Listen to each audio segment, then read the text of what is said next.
Être en mesure de comprendre la critique marxiste de l'économie politique et du capitalisme nécessite une certaine compréhension du concept de marchandise vu par Marx. Marx commence volontairement son œuvre principale, Le Capital, avec une analyse de la marchandise, qui occupe une place centrale dans le régime économique capitaliste. Marx dissèque la marchandise afin de révéler sa nature complexe, ainsi que sa liaison aux relations sociales sous le capitalisme. Tout d'abord, qu'est-ce qu'une marchandise ? Marx ne nous offre pas une définition condensée de la marchandise. La raison étant que la marchandise a existé avant même la période historique du capitalisme, et a donc connu différentes formes et rôles dans la société. La marchandise et son caractère étaient alors moins importants, moins centraux dans les sociétés précédentes. Tentons de comprendre quelques éléments à ce sujet en commençant avec une maxime simple à propos de la marchandise. Une marchandise doit toujours remplir un besoin humain ou une fonction particulière. Le résultat de tout travail qui ne répond pas à cette obligation ne peut pas être vendu ou échangé et n'a donc aucune valeur. Nous reviendrons plus en détail sur ce point. Tout d'abord, une marchandise doit servir à quelque chose pour la société. Elle doit avoir une utilité et une valeur. Mais qu'est-ce que la valeur ? Pouvons-nous la voir ? Pouvons-nous la mesurer ? Quelle est la définition de la valeur ? Marx nous apprend qu'il y a un dénominateur commun à toutes les marchandises. Elles sont le produit du travail humain. Elles contiennent toutes une certaine quantité de travail fixée qui l'identifie comme une mesure de la valeur elle-même. En d'autres termes, la grandeur de la valeur d'une marchandise est mesurée par le temps de travail socialement nécessaire à sa production. Le temps de travail socialement nécessaire signifie la quantité moyenne de temps que nécessite la fabrication d'une marchandise donnée dans la société par l'ensemble des entreprises productives, en tenant compte du niveau technique moyen et du degré moyen de la productivité du travail à l'échelle de toute la société. Plus une marchandise est produite en grande quantité, plus sa valeur baisse. Cela s'explique par le fait que les procédés de production se perfectionnent, changent. La productivité du travail augmente, ayant pour effet la réduction du temps de travail socialement nécessaire à la production de marchandises. Plus le temps de travail socialement nécessaire est bas, et plus est basse la valeur de la marchandise. Marx définit donc la valeur d'une marchandise par rapport à la quantité de travail nécessaire à sa production. Cependant, il nous faut distinguer ici deux formes différentes du travail analysé par Marx. Il s'agit du travail dit concret et du travail dit abstrait. Le travail abstrait signifie le travail en général, la dépense de force de travail humaine. Le travail du menuisier, comme celui du tailleur, malgré leurs différences qualitatives, comporte une dépense productive du cerveau humain, des nerfs, des muscles, etc. Et c'est en ce sens qu'il se manifeste comme un travail abstrait, un travail en général, peu importe les spécialisations de chaque individu. Le travail abstrait forme la valeur de la marchandise. Le travail concret, quant à lui, forme la valeur d'usage de la marchandise, c'est-à-dire l'utilité pratique que l'on fait de la marchandise. La valeur d'usage du pain est celui de satisfaire les besoins en nourriture, le tissu, celui de s'habiller, etc. Une précision est ici nécessaire en ce qui concerne la valeur injectée dans la marchandise par le travail de l'ouvrier.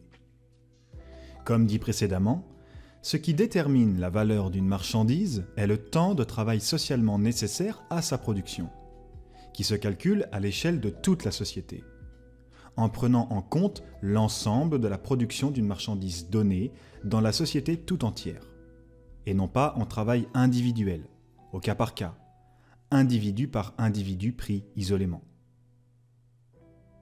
Prenons un exemple simple. Imaginons une situation dans laquelle il faut 10 heures à un potier pour produire un pot et 8 heures à un autre potier pour en produire un à son tour. Cela signifie-t-il que le pot du premier potier a plus de valeur que celui du second? La réponse est non. Ce qui détermine la valeur du pot en question n'est pas le travail individuel incorporé dans celui-ci, mais le travail socialement nécessaire à sa production. Cela signifie que, en prenant en compte la quantité moyenne de compétences dans les fabriques de poterie à l'échelle de toute la société, il faut en moyenne 9 heures pour produire un pot. Cela aboutit au fait que la valeur d'un pot oscille autour de 9 heures de travail. Cela signifie que le premier potier produit des pots plus lentement que la moyenne, alors que le second potier produit des pots plus rapidement que la moyenne. Cela ne change pas la valeur du pot qu'ils produisent, mais cela change la quantité de pots que le potier est capable de faire en une semaine. Partons du principe qu'il travaille 12 heures par jour. Le premier potier produira 6 pots en une semaine. Dans le même temps, le second potier, quant à lui, produira 8 pots et demi. Après un mois, le plus efficace des potiers aura produit 2 pots de plus que le premier. Cela signifie qu'il aura plus de pots à vendre. Cela nous montre comment, avec une différence de seulement 2 heures sur un mois de travail, l'un des deux producteurs par rapport à l'autre en tire un avantage confortable. Cet aspect devient bien plus prononcé dans un contexte industriel hautement développé comme le capitalisme, où certaines entreprises peuvent produire 1000 fois plus que les autres, creusant ainsi l'écart productif entre elles et les profits qui en découlent. Cependant, il existe une marchandise dont l'importance est toute particulière en régime capitaliste, car elle permet de créer la plus-value, que nous étudierons dans une autre vidéo. Cette marchandise, c'est la force de travail humaine. En effet, la force de travail humaine se vend et s'achète de la même manière que n'importe quelle autre marchandise. L'ouvrier est obligé de vendre sa force de travail au capitaliste pour subvenir à ses besoins vitaux. Et le capitaliste achète une partie de la force de travail de l'ouvrier afin de produire de la plus-value. Plus-value qui est issue de la partie non payée du travail effectué par l'ouvrier.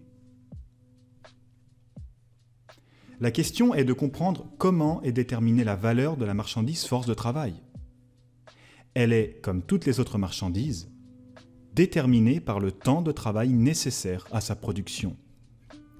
Ceci veut dire que la valeur de la marchandise force de travail, son prix, est égale à la valeur des moyens de subsistance nécessaires à l'entretien de l'ouvrier. C'est-à-dire que le capitaliste ne donne que le minimum vital à l'ouvrier afin de renouveler la capacité de travail de ce dernier.